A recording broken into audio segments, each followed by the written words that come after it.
The idea of fear is this energy that we miscreated ourselves as something that is that has power, and in reality, all we've done is given our own power and our own truth and our own reality over to a mad idea that we are vulnerable, that we can be harmed, that we can die, right? That we can have lack, that we are not enough. All these thought systems, all of this is energies that were created from us. From us, we created these ideas of separation.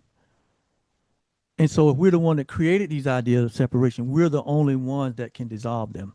And we dissolve them by bringing them to the light. You bring them to the reality that I am one with all creation. I am one with all life. I am life. I don't have life, but I am that. I am the I am. I am that. And the resistance to accept that for ourselves, which is what the Course called the atonement. That's what the atonement really means. That we embrace the only truth that there is. I am the I am. I am reality. I'm not separate from it. I'm not separate from God. I'm not separate from this universe. I'm not separate from any other creature in form. That I am part of the one thing. Though I may be appearing as a separate being, though there may be a separate being that's in my awareness and my consciousness, but in reality, there's only oneness, and I'm that.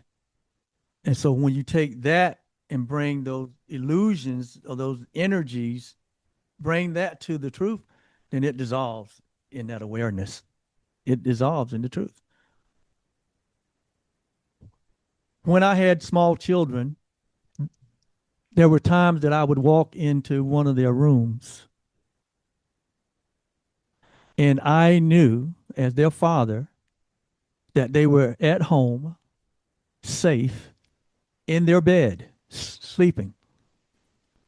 But I also knew that they were having some type of bad dream or nightmare, right? I knew that. I could see from the, you know, from the expression, and they may have spoken some words.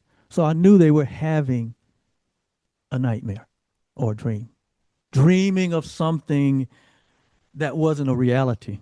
Like the big bad wolf was chasing them, or just think about any nightmare you've ever had in your sleeping dream. But the reality was they were safe, they were at home, under the care of their parents, sleeping safely in their beds. That was the reality. That was the I am self. That's what never changes. But to them, they were having an experience of trauma and fear.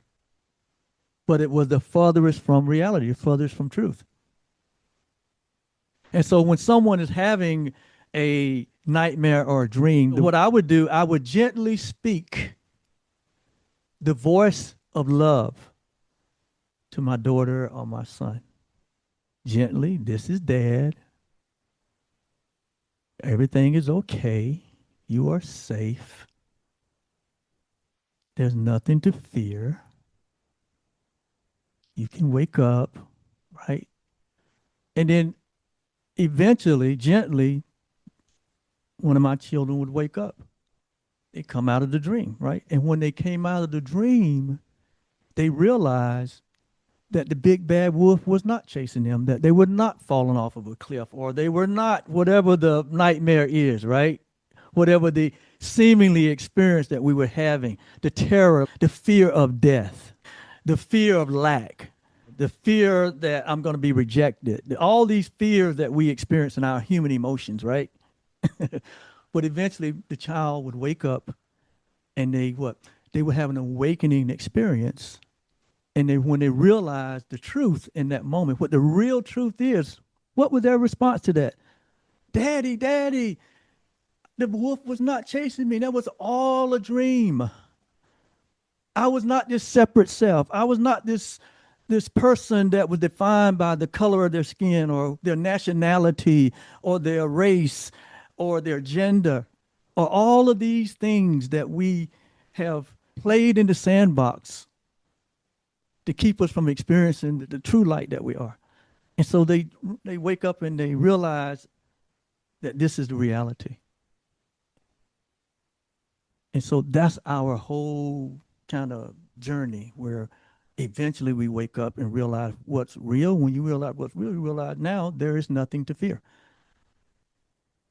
There is nothing that can harm you in reality. There's no death. The sensation of the body is not death. That's the sensation of an idea that was just totally temporal. Because what we have given ourselves in this human experience is temporary,